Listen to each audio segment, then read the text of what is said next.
Hi everyone, I'm Lauren, the creator of the APAHM project. Today we are joined by my sister, Kelly, to talk about Marvel's Miss Marvel. Yay! Yay! Yes, Kelly and I are definitely decked out in Captain Marvel gear. We have matching pins from 100% Soft, which is an AAPI owned business. And yep, Kelly's got her fist. I don't know where mine is. And she has a little buddy behind her. Oh yeah, I don't know where I got her either, but Um, Marvel things. so clearly Miss Marvel has been part of our lives without before the show. And we really didn't know much about her, which we'll get into in a minute. But Kelly, how would you tell us about yourself and why you chose Miss Marvel? Okay, yeah, I'm Kelly. I'm Lauren's older sister. This is my second time doing an interview with Jubilant for APM. I also wrote an article one year. So thanks for having me back.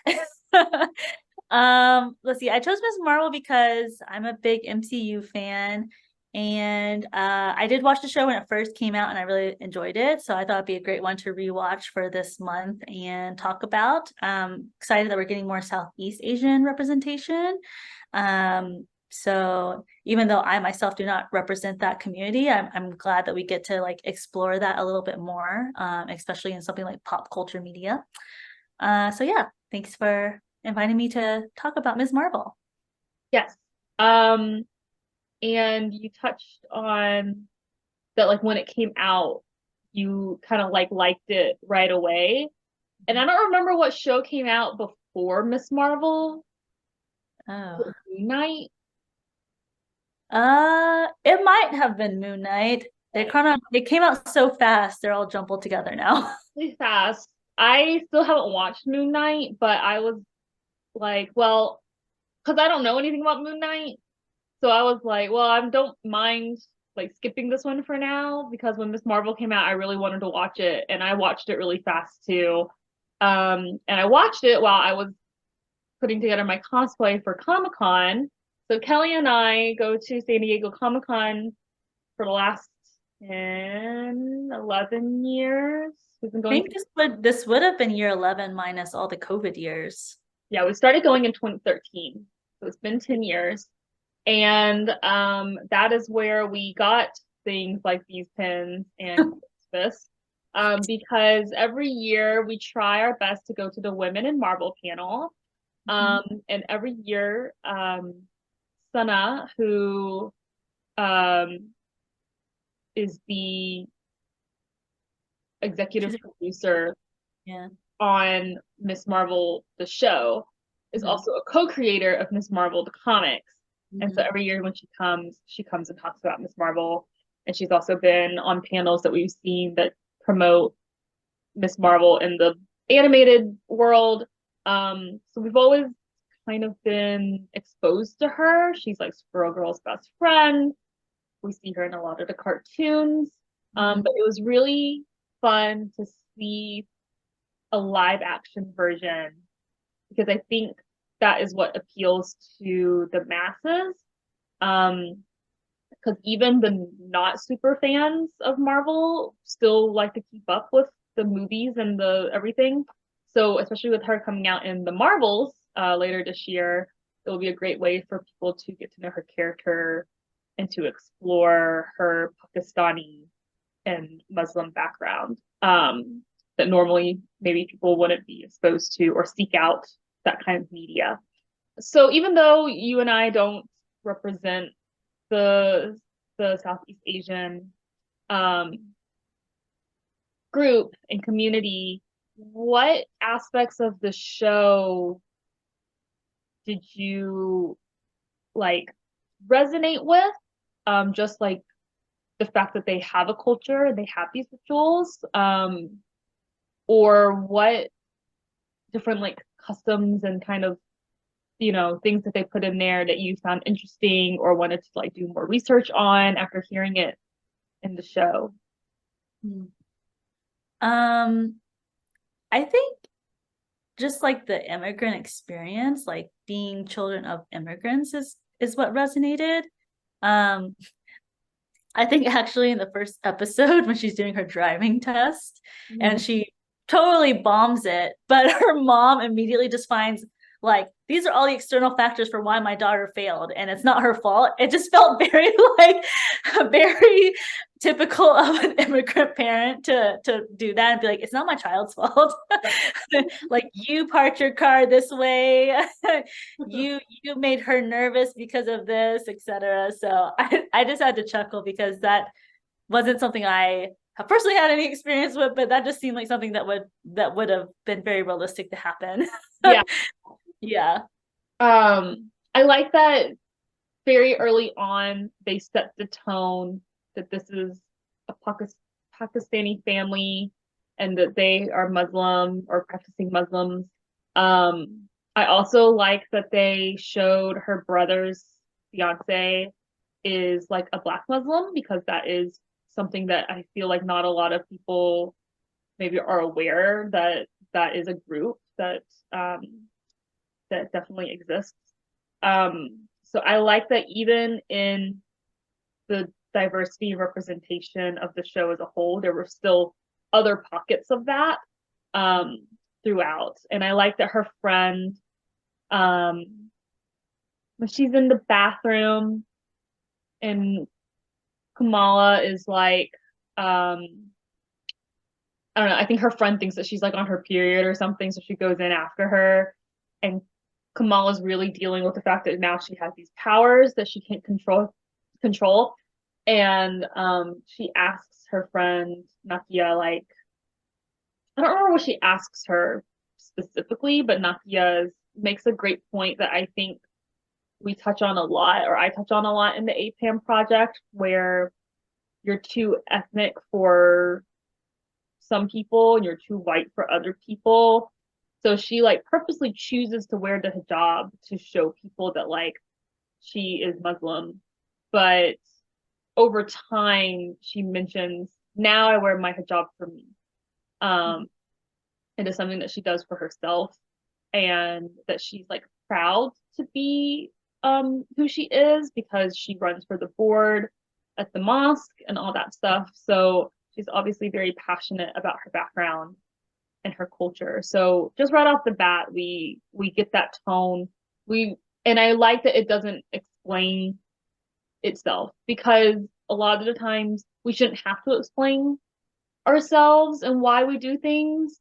So they're very unapologetic about the fact that this is the show we're making, this is their story, and this is their family. This is a not a great example, but like the example that comes to mind is like in Harry Potter and the Sorcerer's Stone. Like like we're exposed to the wizarding world through Ron because Harry has no clue. So instead of it being like, here's my white friend Bruno. Hey Bruno, you're come to this thing with us and I'll teach you all about these things that we do as a Pakistani family. Bruno already knows because he's already integrated into the family. So we don't have to spend time teaching the audience this world and teaching them all these things because while they are teaching us through visuals, they're not like explaining it to us because again, they shouldn't have to. It's very I don't know if the word is candid, but it feels very natural, I think. Yeah. Like in the first 5 minutes, I was just hit by like, you instantly know this is a Pakistani family and a Muslim family. Like they like they're speaking Urdu to each other. They talk about I think in the first 5 minutes there's some mention of like Allah, and then like yeah, there's the mosque scene that's in the first episode. They're praying, like it's just very like evident that this is like their culture, this is their family. But like you said, it's not like very, it doesn't feel like it's very in your face. It just feels like, yeah, this is their family, this is how they operate. Yeah. So it feels very natural, I think. Yeah. Even though Kamala has friends who look like her and have the same customs and stuff as her, I like that when she met Kamran that she feels so natural with him, and she calls her mom Ami, and she goes, "Oh, sorry, I mean my mom." And he's like, "I know what Ami means, like you don't have to tell me." I thought that was just such a nice touch because um like I had Chinese friends growing up, but it wasn't until I met my friend in college, Jenny, like where we were able to not have to explain ourselves to Yes. each other. Like we speak Chinese to each other sometimes, or we'll be like, "Oh, when you were a kid, like did you ever do this or eat this or say this or do this?" And it's just kind of this nice, comforting feeling knowing that, like I guess like subtle Asian traits in real life, like they already know. And It it is true. Yes. Yeah, you'd like I think I definitely experienced that too. Like yeah, growing up I feel like I didn't have a lot of like Asian friends, let alone like Chinese friends. I feel like even now I don't have like a lot of Cantonese friends. Like I have a lot of friends who are like Mandarin or like from Taiwan. So it's still like I feel like I can't even still really like speak the Cantonese and be like, you know what I'm talking about? Because they don't speak Cantonese. So I still feel like I have to explain like certain things or I have to translate it into English. But I definitely felt like when I started having a bigger like Asian friend group, even though we didn't speak the same languages, except for English, obviously. But yeah, I felt like that sense of like, yeah, I don't need to explain like why this is the way that is or how I feel about this because I'm like, well, you're Asian, you get it, which maybe to an outsider that seems like a stereotype kind of thing, but there are certain things that cross like many Asian cultures that like we all just get and you don't have to explain it, which is so nice. like even I was complaining to Jenny, like, "Oh, these people came over and they didn't take their shoes off before they came into the house," and she Yeah. was so offended for me. But if I were Right. to tell somebody else that, they'd be like, "Okay, they didn't take their shoes off," But like she got it like right away. Like, no, you take your shoes off at the door. So it seems like a lot of the movies and shows that I chose this year for APAM, I unknowingly chose a lot that deal with the mother-daughter relationship, which is a very specific relationship, I feel like. Um, like in Exo Kitty, it's um Kitty trying to reconnect with her late mother. Kind of the same for To All the Boys, Everything Everywhere, the theme of generational trauma and having that acceptance from your mother. Um, and also with Miss Marvel, which on this rewatch I had forgotten about from the first time I watched it. And um, her mother says, she gives her backstory about when they came to America. They didn't have anything, and it was hard.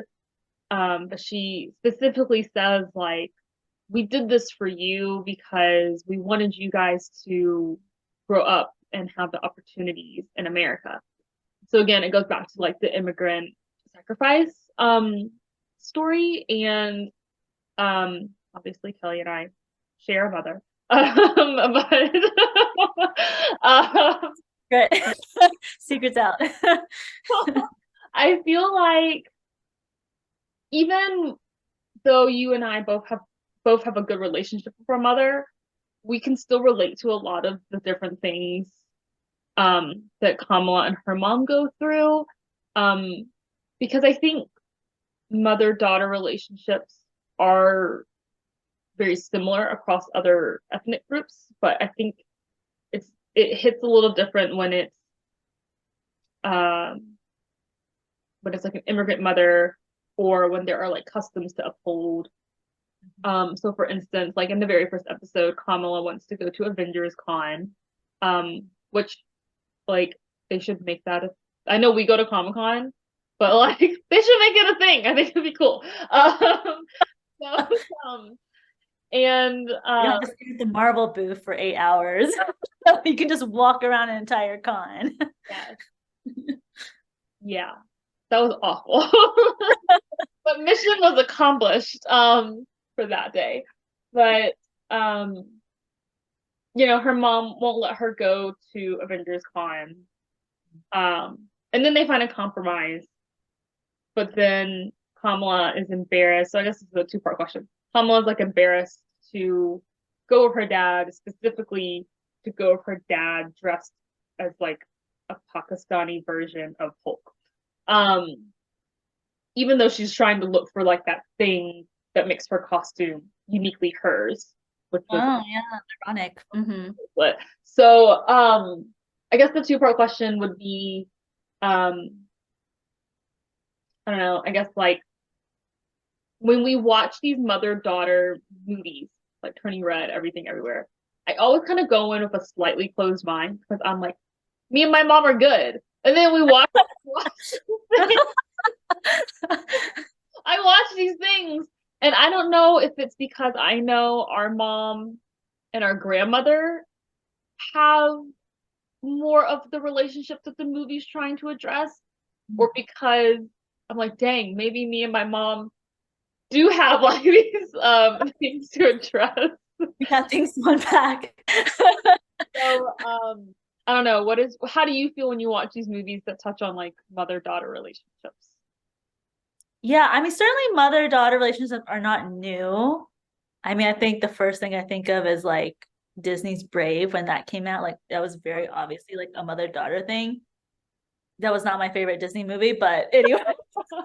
um, but so I think it's not an old storyline, but but I think what's different now is that we are getting different ethnic and cultural backgrounds telling these stories, which it does, I think, speak to like the universality of this concept too, this relationship.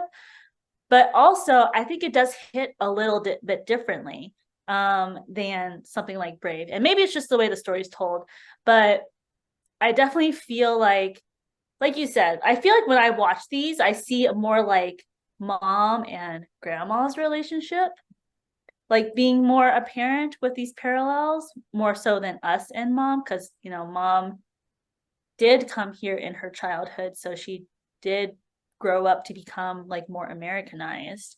Um, so, and like you said, we have a very good relationship with our mother. And then there's the usual like mother daughter kind of stuff that goes on, but I think in general we have a very good relationship. So, I think when people asked me like, so I had like a non-Asian coworker ask me like, so like, how did you feel about Turning Red? Like, did you just like feel like you totally identified with that? Because a lot of my Asian friends did, and I didn't really get it. And I was like, well, I would not say I personally identified with that relationship really. I identify with a lot of like the 90s and 2000 references. I think that's what hit me. Like the Um, Peter growing up storyline, like yeah.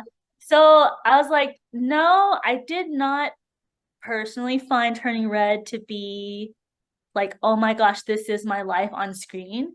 But I definitely know people who feel that way. So I was like, this is a totally valid storyline, even though I don't totally identify with it. right. Like, it's still something you can watch and empathize with. Like, Turning Red still is like such an enjoyable movie for me. I love so many elements of it. Um, so I still really liked watching it, even though I was like, this isn't my life. And I think the same for like Everything Everywhere All at Once. Like, again, you see like this mother trying to connect to with her daughter. Her daughter like doesn't feel like her mom relates to her at all. And again, not my life, but I could still empathize with that because I know that is the struggle with a lot of like people.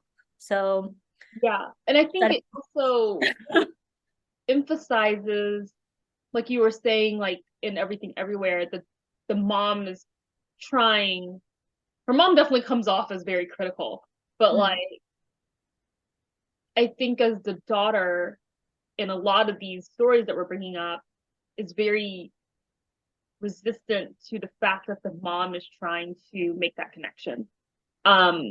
And they just think, I think it's an age thing too, because Everything Everywhere, she's obviously like in her 20s, but like Turning Red and Kamala, they're like, you know, 13, 15.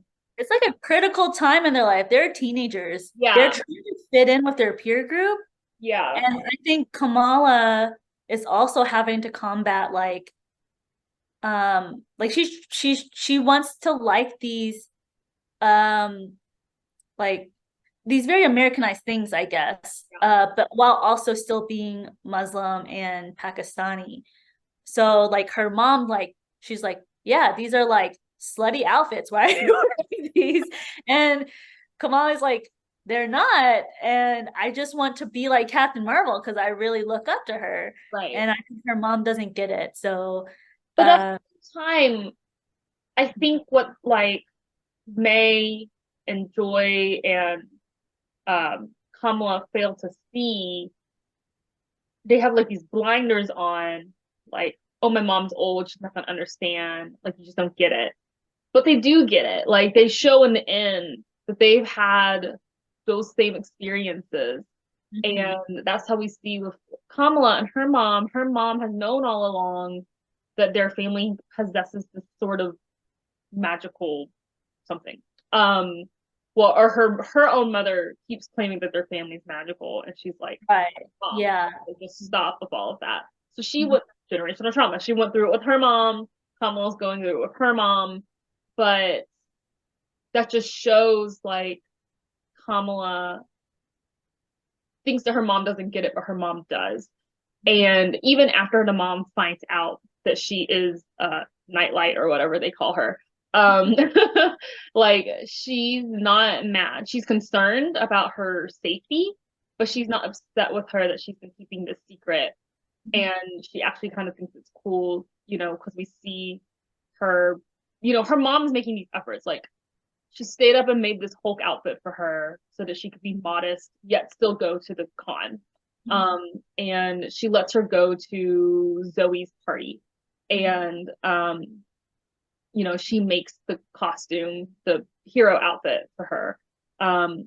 So you know, her mom obviously is supportive and tries. And I lost my train of thought on that. So I mean, something I definitely noticed, like going off of that, like when I was rewatching this, I couldn't remember like what the mom's deal was. So like as I'm watching, I'm also like really confused. I'm like, yeah, why is she so against Kamala like doing these things, drawing these things, yeah. wanting to go to these things? Like she wants to go to Avenger Con. It's a nerd con. She's not trying to go like do drugs at like some high school party. So I was like, why can't she go to Avenger Con? So I was like trying to like figure out what is her deal. And it's not until like later in the like latter half of the season that it's revealed like, yeah, the mom is so against like Kamala having these fantasies because like she was frustrated by her own mother like going on and on about this magical fantasies that mom doesn't think is real. And she feels like because of that, like she didn't have a mother like doing her motherly duty in her role, so she didn't feel like she had a mom present. And then she also like alludes to like her father leaving her mother because of these fantasies. And so she's like, you're driving all these people away, like you're driving me away. So it's like a visceral like reaction when Kamala starts talking about these things. She's just like PTSD from her own mother, so she's just so dead set against it. But I really liked how at the end, like when it is revealed, her mother is actually very cool about it and very accepting. I thought there at least would be like some sort of lecture thing going on first, but she was just kind of like, oh my gosh, you've been this nightlight person the whole time. Like excited. Yeah, she's like, wow, this is okay. Mom wasn't lying. And then she's like, she gets her necklace, she gets inspired to do her little, you know, signature logo on her chest, and she makes her outfit really, really fast, by the way. I was like, so cool. Like the whole costume really fast too, because that, like, didn't she just send her to her room like a couple of minutes ago? And so maybe mom's superpower, her superpower is cosplay making. Should hire her. The costume was super cool, and I would love to probably find like an article or something about how they chose like the patterns or something like that. 'Cause that'd be really neat to look into. But yeah, I think it all goes back to like understanding each other and understanding each other's experiences so that you can have compassion and empathy for people.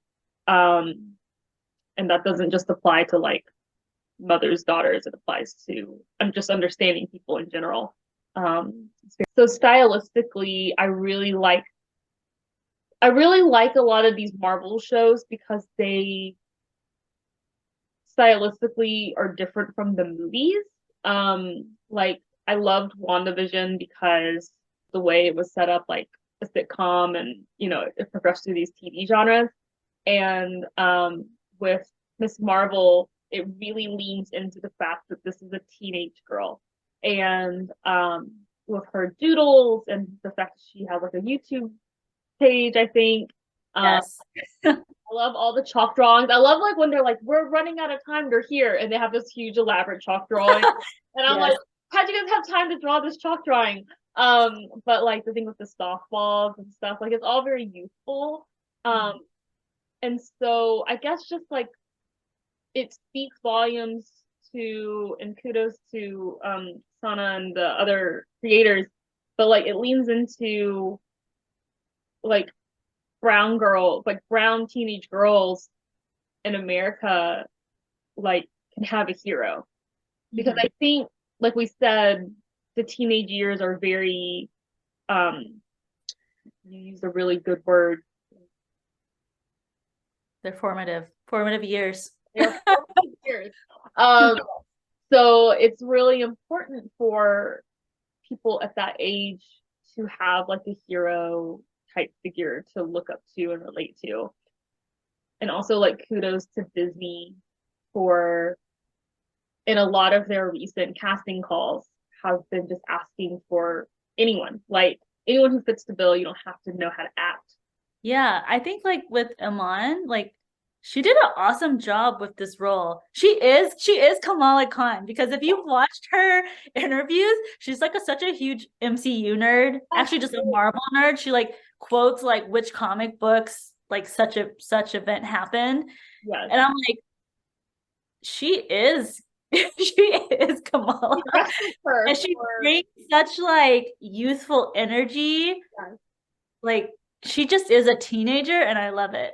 Yeah, they found a teenager, like like Peter Parker also gives us those teenager vibes, but he's like a 20-something-year-old man. So and she even dressed as Miss Marvel for Halloween, and all her friends thought she was the Flash.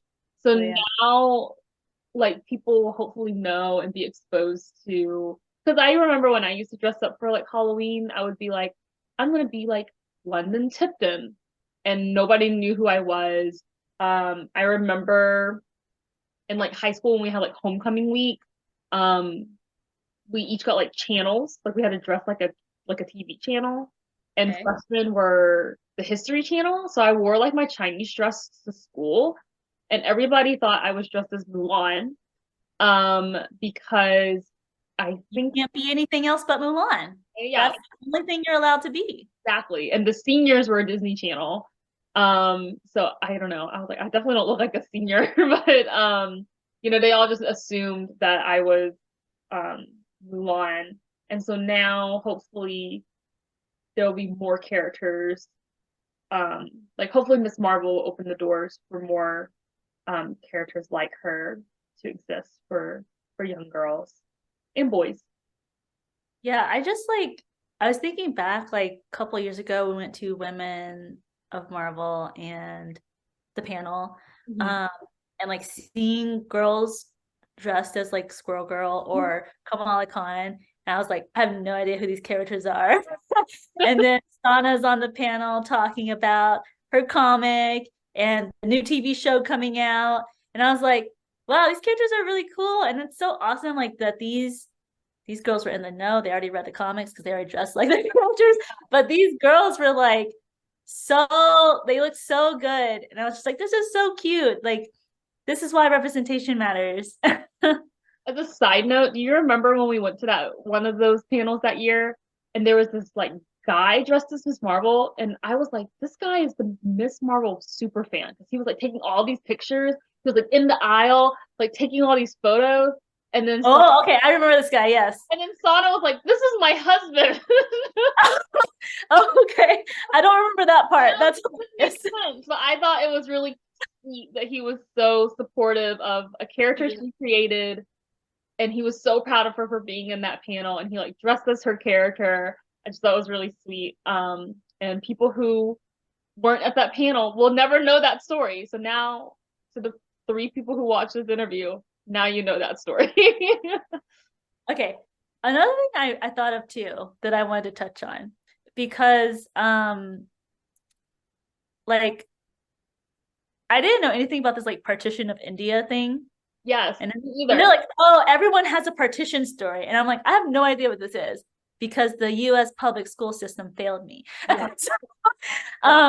Which Nakia points out too, because she's like, when they're in the classroom, she's like, we spent like 4 weeks on Eastern European history, and we spent a week and a half on like Persian and the Byzantine Empire. And I was like, yeah, you're right. That's exactly how like other people's history gets treated. And why we know nothing. Like I honestly don't think I learned about internment camp, like the Japanese internment camps. I'm actually really shocked that you didn't. Actually, no, I'm not shocked. I think I'm shocked because I did learn about it. I remember learning it. I definitely learned about it in school because we did projects on it. So I'm surprised that but I also did it in Apex. So maybe that's why you did. I was the dumb child. I wasn't in Shut up. So I mean, maybe that's why you didn't have it in your curriculum, which is really sad because that's such a like never learned about the Chinese Exclusion Act. I mean, look, so like we alienated the Japanese people in this country, and then we excluded Chinese people from this country, and look what Asian hate is like doing now. Like no one has learned from history. Well, also, you know how our brown friends are treated. Yeah, after they're labeled as a terrorist or an extremist group, it's just really sad. And that's why education and things like Miss Marvel to normalize that these people belong here and that they are normal and safe people, is so important. Human beings living their lives. Yeah. And also I lied. I didn't know about the partition because I watched Gandhi that first year that I did the APAHM project, but that movie was so long. I'm gonna reveal to you right now. I really don't think I watched that movie to write that article. I watched it on like double speed, and I think I was still like not paying attention. I knew it was about like it touched on the partition, but it was not like super elaborate.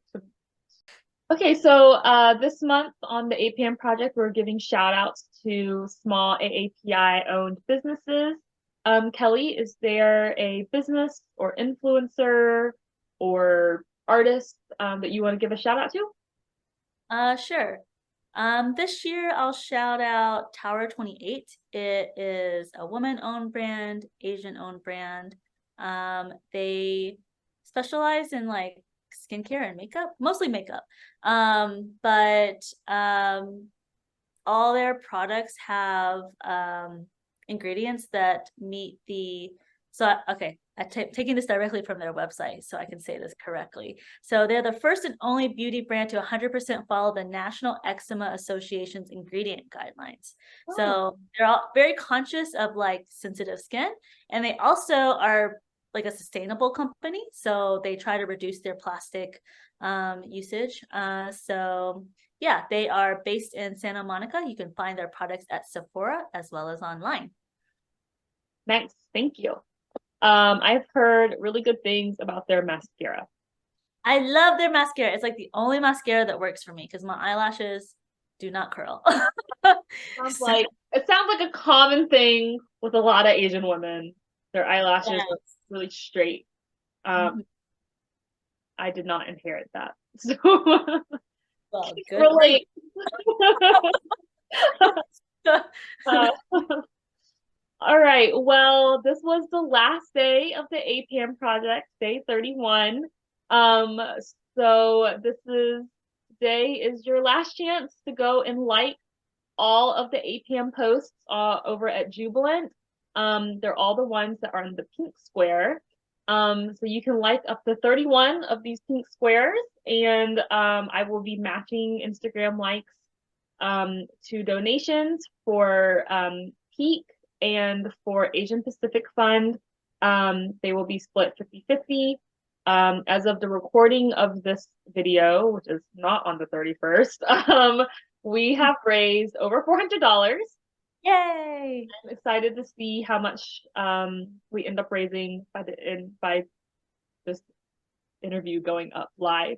So I guess just a really big thank you to everybody who has been supporting the project, whether it was this week, this year, or since the beginning. And I hope that you guys have enjoyed this year's lineup and got to watch some new shows and TV that you really like, or TV and movies that you really like and enjoyed.